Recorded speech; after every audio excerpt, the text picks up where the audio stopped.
জীবনে বহুত মোটরসাইকেলের রেঞ্জ দেখেছেন ভাই।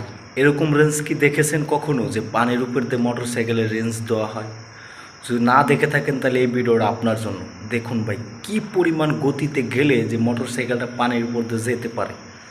এত গতি তা বলার মতো না। দেখেন যারা ভিডিও করছে তাদের জিনিসটাও কিন্তু পিছনে, তারা কিন্তু আগে যাওয়ার বহুত চেষ্টা করতেছে কিন্তু পারতেছে না।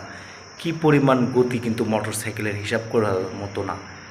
আসলে এই দুনিয়ায় আর যে কত কিছু দেখতে হবে ভাই, তা কল্পনা করার মতো না। পানির উপরে যদি মোটর সাইকেল রেঞ্জ হয়ে যায় তাহলে তো আর তো জায়গা বাকি রয়েছে। আর মোটর সাইকেলটা কী পরিমাণ গতিতে চলতেছে দেখুন।